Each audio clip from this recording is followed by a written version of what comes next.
Bom dia, meu irmão, bom dia, minha irmã. Sejam muito bem-vindos ao 19º episódio da terceira temporada do Verbum, leitura orante e sequencial das Escrituras Sagradas. Nós já estamos no finalzinho da carta de São Tiago e hoje nós vamos conversar sobre unção dos enfermos, esse sacramento tão belo, tão precioso da Santa Igreja, que por vezes é tão incompreendido, tanto por católicos como por não católicos. Nós vamos ver quase que uma instituição formal deste sacramento na Epístola de São Tiago e a importância disso para as nossas vidas, para o nosso caminhar enquanto cristãos. Eu quero acolher você, que já é aluno frequente do Verbum, seja muito bem-vindo. Quero também acolher você que está chegando hoje, talvez, ou chegou semana passada, receba o nosso carinho, o nosso abraço. Você pode acessar o site verbum.app e lá você vai ter acesso a todos os episódios de todas as temporadas e você também pode participar conosco no nosso grupo do Telegram. Nós temos um grupo com quase 3.000 alunos, um grupo no qual a gente interage, a gente tira dúvidas, a gente conta as novidades e eu convido você a participar deste grupo também. O link está aqui na descrição desse vídeo e também está lá no verbum.app.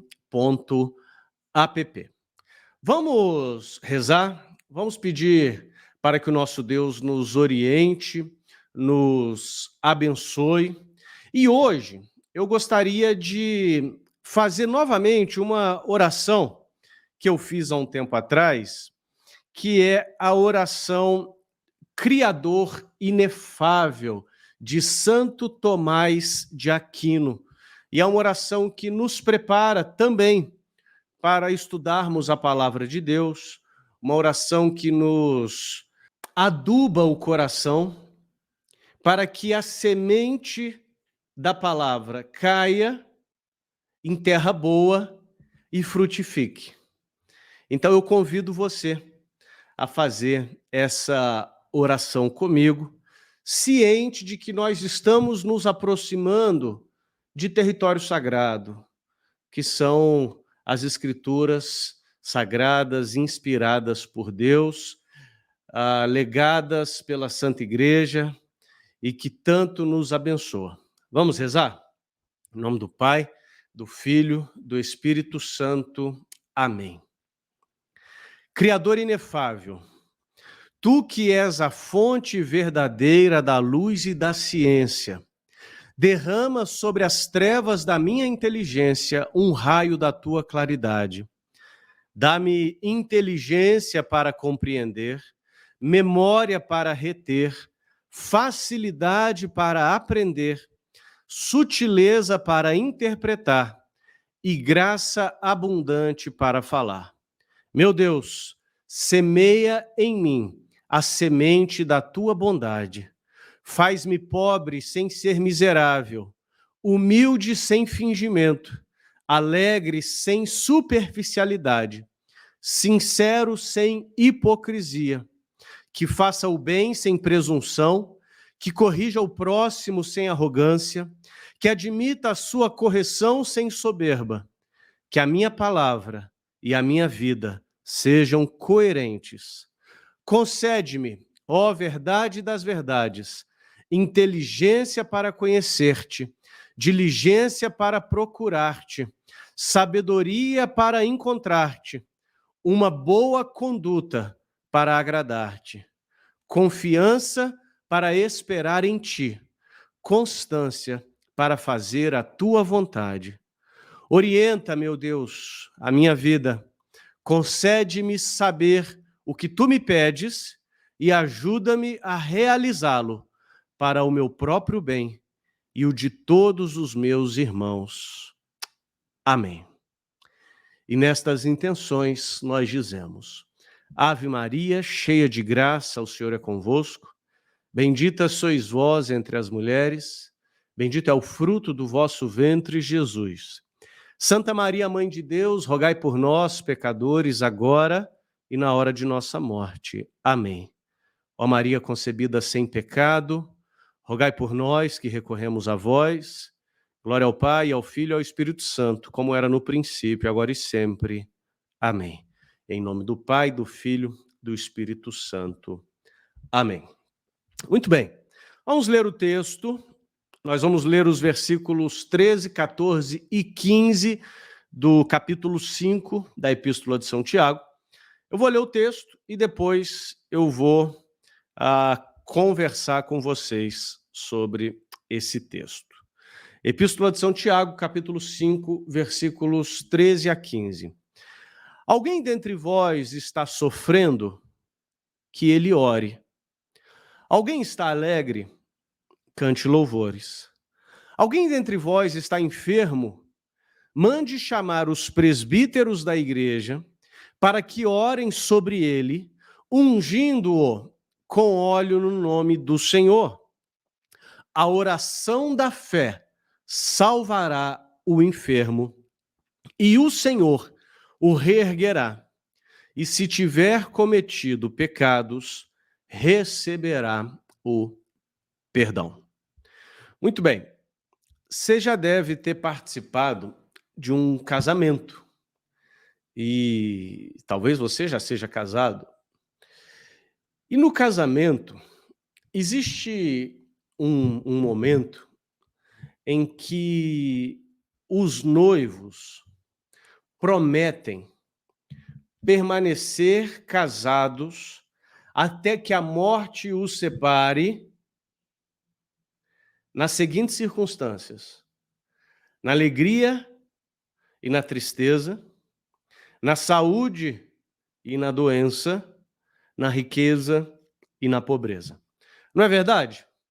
Você, provavelmente, se você é casado, você fez esse voto, essa promessa, esse juramento solene. No episódio anterior, nós tratamos de juramentos solenes. Você deve ter feito esse juramento solene. Eu prometo te amar. Perceba que quando você casa, implicitamente você sabe que amor não é um sentimento que vai e vem. Amor é uma decisão, tanto que você promete.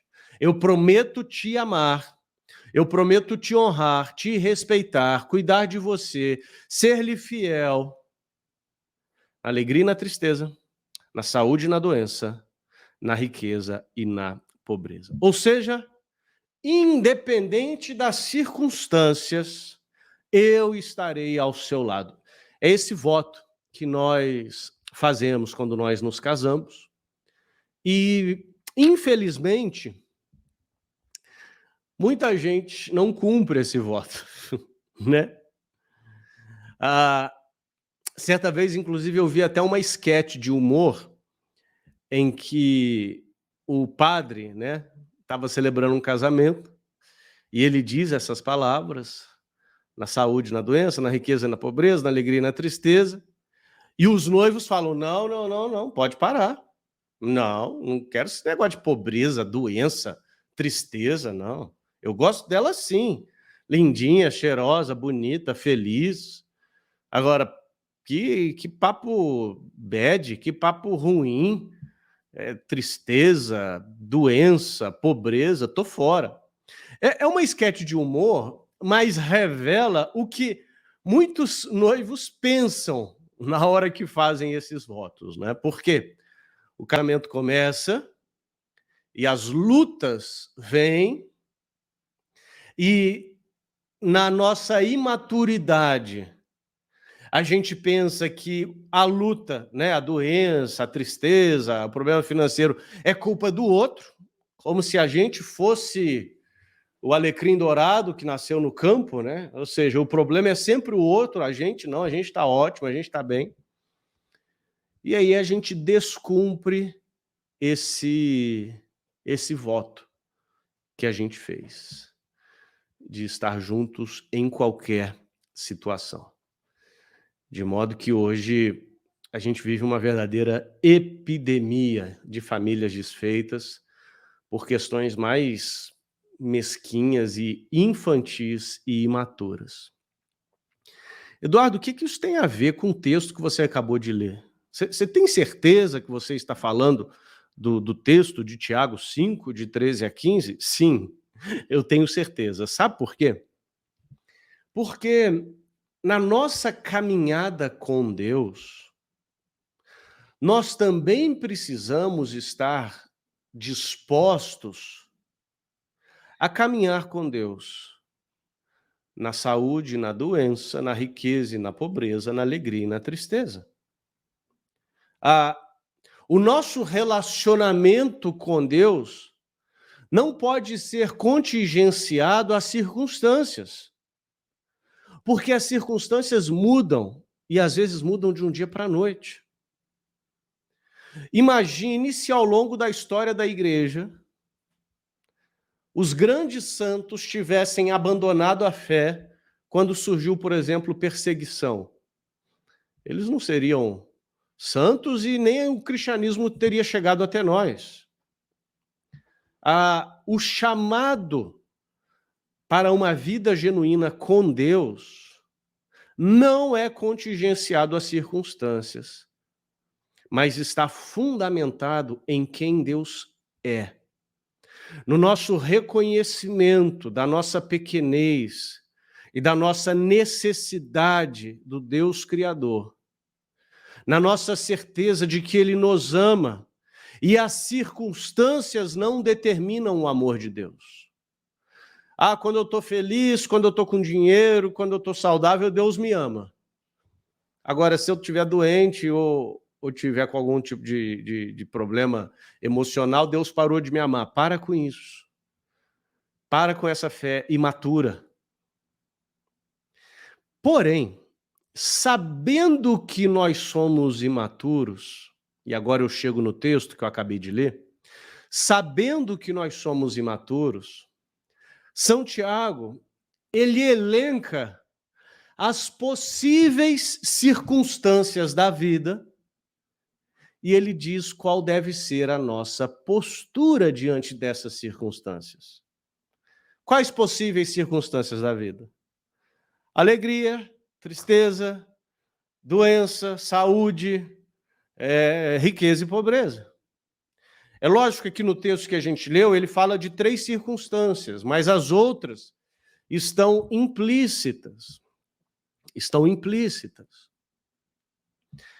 E a gente percebe um pastor, Tiago aqui como pastor, dando orientações para o seu rebanho de como eles devem se portar em qualquer situação. E olha só o que diz o texto. Alguém dentre vós está sofrendo? Aqui, queridos, a palavra sofrendo transmite mesmo essa ideia de passar por uma dificuldade séria, passar por uma situação de estresse, de dor, de dificuldades. É o seu caso? Não sei, talvez seja. Você está sofrendo? Talvez você que está me assistindo nessa manhã, ou se você estiver assistindo gravado, qualquer outro horário do dia, está sofrendo. E você está diante do sofrimento, tendo a sua fé abalada. Às vezes você está sofrendo um desemprego, às vezes você está sofrendo um rompimento familiar, às vezes é um luto, e você se pergunta, cadê Deus? Onde está Deus? Por que Deus permite isso? Eu gosto muito dessa orientação de São Tiago. Alguém dentre vós está sofrendo? Porque São Tiago não menospreza o nosso sofrimento. Alguém está sofrendo? Deixa para lá, isso é frescura. Olha só, tanta gente pior do que você.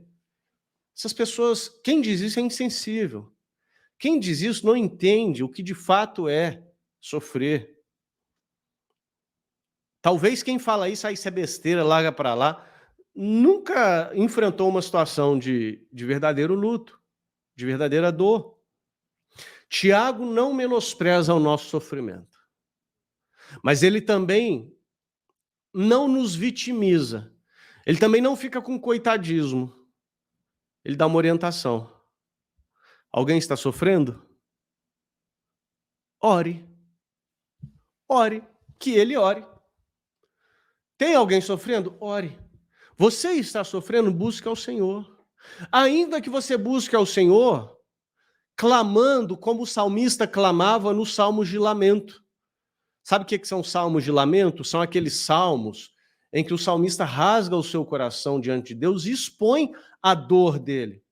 E às vezes até diz: Deus, onde estás? Até quando, Senhor? Por vezes nós vemos o salmista dizendo isso. Mas diante da dor e do sofrimento, a orientação é buscar o Senhor. Buscar o Senhor. Agora, existem pessoas dentro da comunidade cristã que não estão sofrendo. Alguém está alegre? Cante louvores. Olha que fantástico. Se você está sofrendo, louve, ore. Se você está alegre, louve.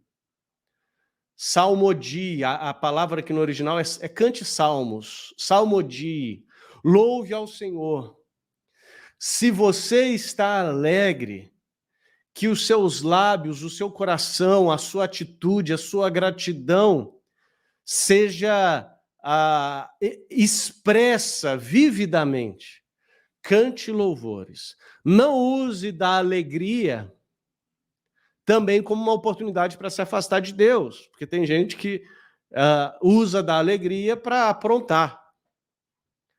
O que eu acho fantástico nessa passagem é que São Tiago pega diversas situações reais da nossa vida e a conduzem a Deus.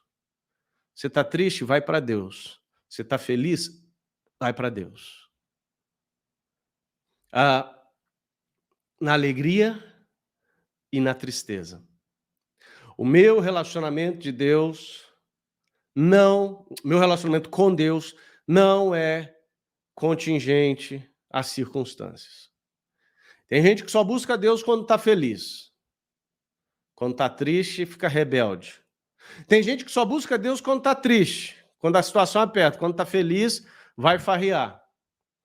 E Tiago diz, não. Está triste? Busca a Deus. Está feliz? Busca a Deus. Está triste? Está sofrendo? Ore. Está feliz? Louve. E uma circunstância mais profunda ainda, dentro da questão do sofrimento, é a enfermidade. E aqui, queridos, olha o que ele diz. Alguém dentre vós está enfermo? Eu acho isso fantástico. Tiago se preocupar com a questão da enfermidade, porque isso mostra a preocupação da fé cristã, da fé católica, com o todo da existência humana. Nós não somos apenas uma alma. Tem gente que acha que só o que importa é a nossa alma.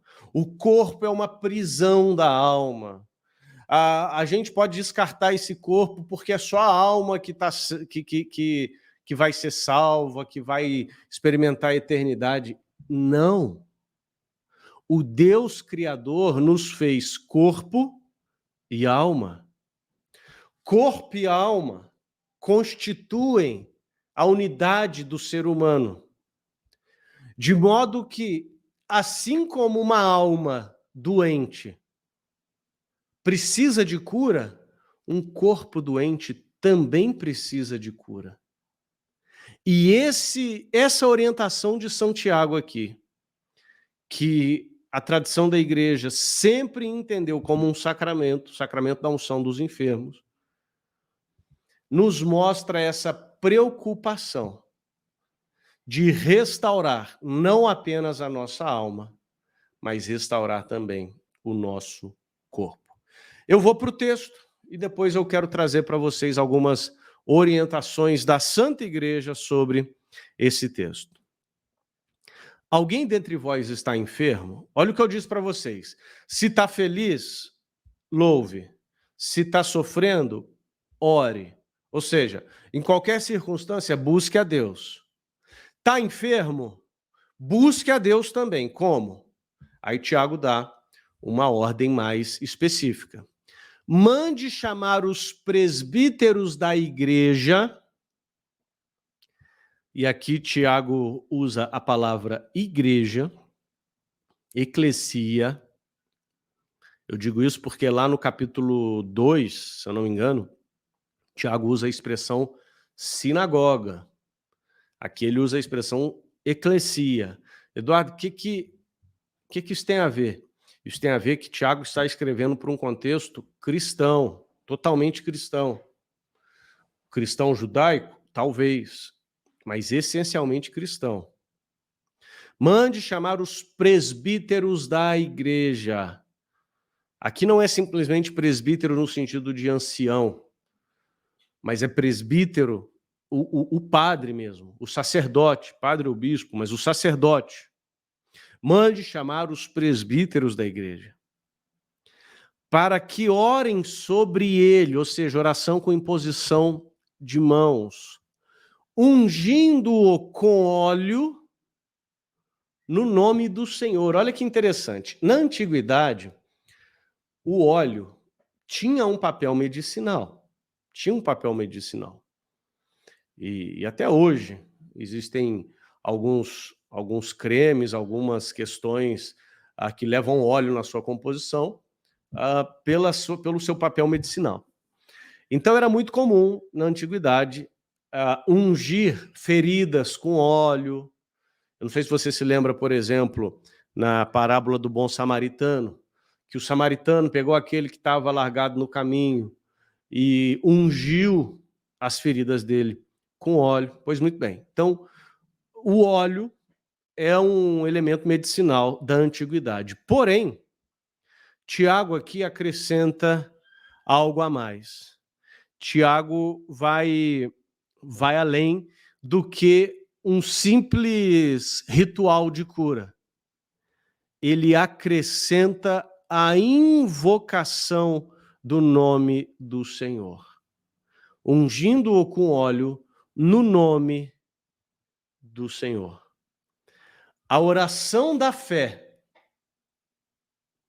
salvará o enfermo, o Senhor o reerguerá, e se tiver cometido pecados, receberá perdão. Esse versículo 15 aqui merece o nosso foco aqui. Primeiro, a oração da fé salvará o enfermo. A propósito, o episódio de amanhã, o episódio número 20, é sobre o poder da oração. A gente vai falar mais profundamente sobre oração. A oração vai salvar o enfermo. E essa palavrinha salvar?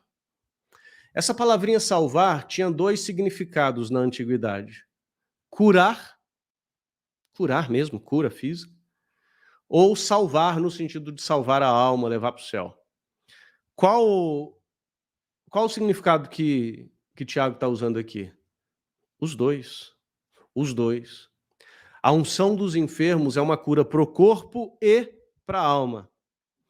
E o Senhor o reerguerá. Esse reerguerá aqui tem duas conotações também. Tem o reerguer, no sentido de levantar o enfermo e ele ficar curado, mas tem o reerguer também, no sentido da ressurreição final do corpo, que é a nossa esperança. Qual o sentido que Tiago está aplicando aqui? Os dois. A unção dos enfermos é para cura física e para cura espiritual, para a ressurreição final. Se tiver cometido pecados, perceba que nem toda enfermidade é um fruto direto de pecados. Se tiver cometido pecado. Algumas são. outras não. Se tiver cometido pecados, receberá o perdão. Ou seja, a unção dos enfermos também tem esse papel perdoador. Muito bem. Esse texto, então, nos mostra que em qualquer situação nós devemos buscar ao Senhor. Está feliz? Busque a Deus. Está triste? Busque a Deus. Está enfermo? Busque a Deus. É na alegria e na tristeza, na saúde, na doença, na riqueza e na pobreza.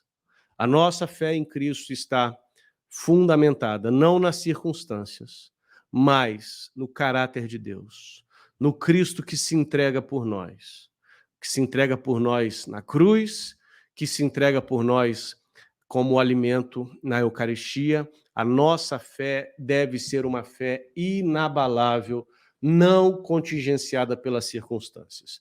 Sofrendo, alegre, doente, busque a Deus. Está sofrendo, busca a Deus orando. Está alegre, busca a Deus louvando. Está doente, busque a Deus chamando os presbíteros. Agora, eu poderia encerrar esse estudo aqui, já abordei o texto, porém, eu não vou encerrar o estudo aqui por uma razão muito importante. Existe uma confusão entre os intérpretes bíblicos se, de fato, Tiago está aqui falando sobre a unção dos enfermos enquanto sacramento. E eu quero aproveitar essa oportunidade para uma breve catequese sobre sacramento e especificamente sobre o sacramento da unção dos enfermos. Então vamos lá. Primeiramente, o que é um sacramento? O parágrafo 774 do Catecismo, 774, diz o seguinte: sacramento é um sinal visível de uma realidade invisível, a realidade da salvação. Os 7 sacramentos são sinais e instrumentos pelos quais o Espírito Santo derrama a graça de Cristo, que é o cabeça, na igreja, que é o seu corpo. Vamos entender isso daqui? O sacramento é um sinal visível de uma realidade invisível, a realidade da salvação. Primeiro, o sacramento é um sinal visível. Você vê. Você vê alguém sendo batizado, você vê alguém sendo ungido com óleo, você vê alguém comungando. Então, o sacramento é uma realidade visível, porém, é um sinal visível, porém, de uma realidade invisível. Você não vê o que essa realidade salvífica do sacramento de fato opera. O sujeito vai lá no confessionário, ele se confessa. Você viu ele se confessando, mas ele não sai mais bonito do confessionário, mais cheiroso, mais limpo externamente. É uma realidade invisível. Só que o parágrafo 774 continua. Os sacramentos são sinais e instrumentos pelos quais o Espírito Santo derrama a graça de Cristo sobre a igreja. Ou seja, como eu gosto de colocar, os sacramentos são, o parágrafo aqui usou instrumentos, né? Eu uso a palavra encanamento. É o encanamento. Uma ponta do cano está lá na cruz. A outra ponta do cano está você. Então, o sacramento é esse canal de onde flui as bênçãos que Jesus conquistou na cruz até a sua vida. Você precisa se lembrar também que os sacramentos realizam o que significam. Qual que é o significado do sacramento? É a cura. Ele realiza a cura.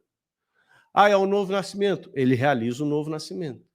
É o perdão dos pecados. Ele realiza o perdão dos pecados. Ele realiza o que ele significa. São Leão Magno tem uma frase sobre os sacramentos que eu acho belíssima, que é o seguinte: o que era visível em Cristo passou aos sacramentos da igreja. Se você estivesse na Terra nos dias que Jesus esteve na Terra, em carne e osso, você ia vê-lo fisicamente. E hoje, como que você vê Jesus nos sacramentos? O que era visível em Cristo passou aos sacramentos da igreja.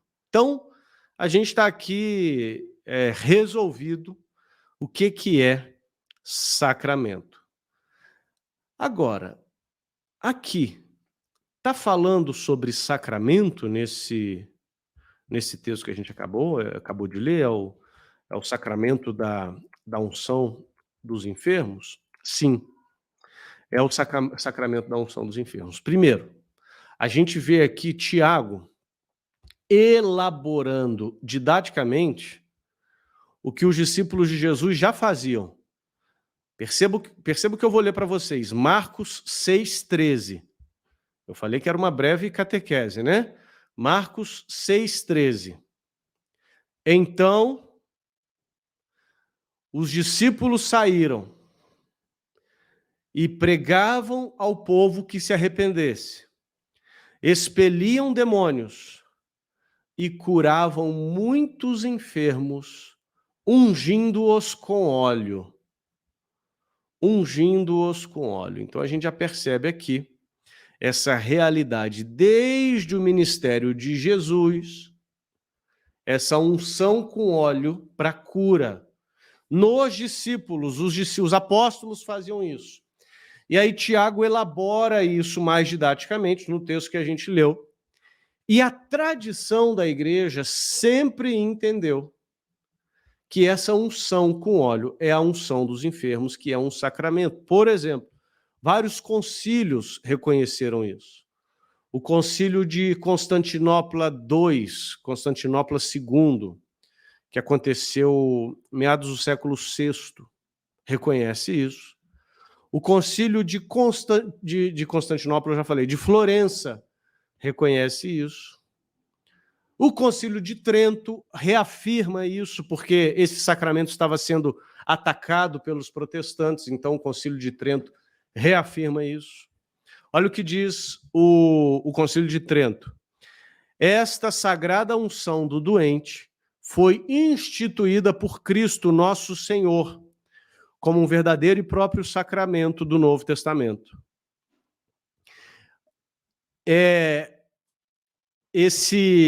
Esse sacramento é referenciado em Marcos 6,13, que é o texto que eu li para vocês, e também é recomendado aos fiéis e promulgado por Tiago, o apóstolo e irmão do Senhor. Isso está nos cânones de Trento. E Trento também, o Concílio de Trento também coloca uma coisa muito interessante que eu nunca tinha percebido. Deixa eu colocar o texto aqui para vocês. Antes de colocar o texto, deixa eu lembrar para vocês o que é necessário, quais são as 4 coisas necessárias para que um sacramento seja válido. Você lembra quais são? Ministro, matéria, forma e intenção. Se faltar um desses 4, o sacramento não é válido. Tá? Ministro, matéria, forma e intenção. Isso é muito importante para a gente saber, né, a validade dos sacramentos. Recentemente eu tenho conversado, por exemplo, vou dar um exemplo aqui para vocês. O sacramento do batismo. A Santa Igreja reconhece como válido o sacramento dos protestantes. O batismo dos protestantes. Em grande parte, né? Não de todos, mas em grande parte. Por quê? Porque tem a matéria, a água, a forma, eu te batizo no nome do Pai, do Filho e do Espírito Santo, a intenção, né, que é a inserção da pessoa no corpo de Cristo, remissão dos pecados, e o ministro. O ministro, no caso, pode ser um pastor protestante, dadas as circunstâncias. Mas eu tenho tido contato com muitos ex-protestantes que se tornaram católicos que estão sendo batizados. Olha, Eduardo, mas a Santa Igreja não aceita o batismo deles? Aceita, mas há dúvida quanto à validade em alguns casos específicos. Como assim? Houve a intenção, houve a matéria, a água, houve o ministro, mas a forma. Eu estou vendo muitos ex-protestantes se tornando católicos e precisando ser rebatizados, não, né? Batizados, porque a forma foi errada. A forma foi errada. Eu já vi gente que falou assim: eu te batizo no nome do Pai, eu te batizo no nome do Filho, eu te batizo no nome do Espírito Santo. Eu já vi gente que falou que 3 pessoas batizaram ele, um no nome do Pai, outro do Filho, outro do Espírito Santo. Eu já vi gente que usou a forma assim: nós te batizamos, o Senhor Jesus te batiza, enfim. Se a forma está errada, o sacramento não é válido. Então, forma, matéria, ministro e intenção. Olha que interessante, isso eu nunca tinha percebido. Nunca tinha percebido, estudando esse texto. Olha só que bacana. Está alguém dentre vós enfermo? Mande chamar os presbíteros. É o ministro. É o ministro. Lembra? Forma, matéria, ministro e intenção. Mande chamar o ministro, os presbíteros da igreja, para que orem sobre ele. Orem sobre ele. É a forma. É a forma. A oração litúrgica sobre o doente. Ungindo com óleo no nome do Senhor. O óleo é a matéria. Ungindo com óleo no nome do Senhor. É a matéria. A oração da fé salvará o enfermo. É a intenção. Salvar, curar e levantar e perdoar pecados. É a intenção. Eu nunca tinha visto isso. Perceba como que São Tiago coloca de maneira tão didática. Matéria, ministro, forma e intenção. Matéria, óleo. Forma, oração litúrgica. Ministro, o presbítero, efeito. A oração da fé salvará o enfermo. A intenção, né? A oração da fé salvará o enfermo. Para encerrar, meus irmãos, eu vou, mais uma vez, ler para vocês um parágrafo do Catecismo. Já expliquei para vocês esse texto. Eu vou ler o parágrafo 1532, que é um resumão de tudo isso que eu falei. A graça especial do sacramento da unção dos enfermos tem como efeitos a união do doente à paixão de Cristo, para o seu bem e para o de toda a igreja. Sujeito que está enfermo, gravemente enfermo, gente, a unção dos enfermos não é para ficar banalizando, tá? É para o sujeito que está gravemente enfermo, risco de morte, coisa séria. A unção dos enfermos tem o efeito de unir o doente à paixão de Cristo. Você pode unir as suas dores à paixão de Cristo e por meio da unção dos enfermos isso acontece de maneira mais patente. Segundo, conforto, paz e coragem para suportar cristamente os sofrimentos da doença. Suportar cristamente os sofrimentos da doença. Terceiro, o perdão dos pecados, se o doente não pode obtê-lo pelo sacramento da penitência. Olha que interessante. Para o sujeito receber a unção dos enfermos, via de regra, ele tem que estar consciente. Ele tem que estar consciente, tem que estar são, ele tem que saber, são da cabeça, né? Não do corpo. Ele tem que saber o que está acontecendo. você não pode dar a unção do enfermo para a pessoa que ela não sabe. Porém, olha o que diz o Código de Direito Canônico. Aqui eu já não estou mais no catecismo, tá? Eu estou no Código de Direito Canônico, cânone 1006. Administre-se o sacramento aos doentes que, quando estavam no uso da razão, ao menos implicitamente, o teriam pedido. Olha só, quando estavam no uso da razão, o teriam pedido. Deixa eu explicar para você o que isso quer dizer. Via de regra, para administrar a unção dos enfermos, o sujeito tem que estar com o uso da razão. Mas, vamos supor que, Deus me livre e guarde, tá? Eu estou atravessando a rua, vem um caminhão, me atropela. Eu entro em coma. Eu não estou no uso da razão. Eu não tenho condição de confessar meu pecado, concorda? Eu estou em coma.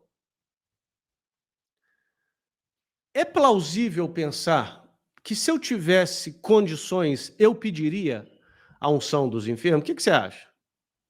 O que você acha, diretor? Faz um sinalzinho com a mão aí. Eu pediria o sacramento da unção dos enfermos? Me conhecendo como você me conhece? Claro que sim. Claro que sim. É razoável pensar que eu pediria o sacramento da unção dos enfermos. De modo que o perdão dos pecados é conferido na unção dos enfermos quando o doente não pôde obtê-lo pelo sacramento da penitência. Eu acho isso tão bonito, como que a Santa Igreja é tão sábia, lógico, né, obedecendo o Senhor, mas como que a Santa Igreja é tão sábia de zelar tanto assim pela nossa alma, zelar tanto assim pela nossa alma. O restabelecimento da saúde, se tal for conveniente para a salvação espiritual. Tem gente que acha que a unção dos enfermos é para o cara morrer logo, mas não. A unção dos enfermos é um sacramento de cura e deve-se esperar como intenção, como efeito, o restabelecimento da saúde, se tal for conveniente para a salvação espiritual. E, por fim, a preparação para a passagem da vida, para a passagem para a vida eterna. Então, assim, a unção dos enfermos é um tesouro e o Senhor Jesus instituiu, sim, esse sacramento. São Tiago nos explica de maneira bastante didática acerca deste sacramento. E nós devemos ser relembrados. Não importa em qual situação nós estivermos. Está alegre? Está triste? Está doente? Busque ao Senhor. Busque ao Senhor. Que Deus te abençoe. Que Deus te guarde. Eu convido você a curtir esse vídeo, a se inscrever no canal, ativar notificações, compartilhar e comentar. Comente também. Diga aqui o que você achou. Você aprendeu alguma coisa hoje? Escreve aqui embaixo o que você aprendeu. Ficou alguma dúvida? Escreve aqui também. Eu quero que você se lembre de que em qualquer circunstância, na alegria, na tristeza, na saúde, na doença, na riqueza, na pobreza, você deve buscar ao Senhor. Deus te abençoe, que Deus te guarde e até o próximo episódio de Verbum, leitura orante e sequencial das Escrituras Sagradas.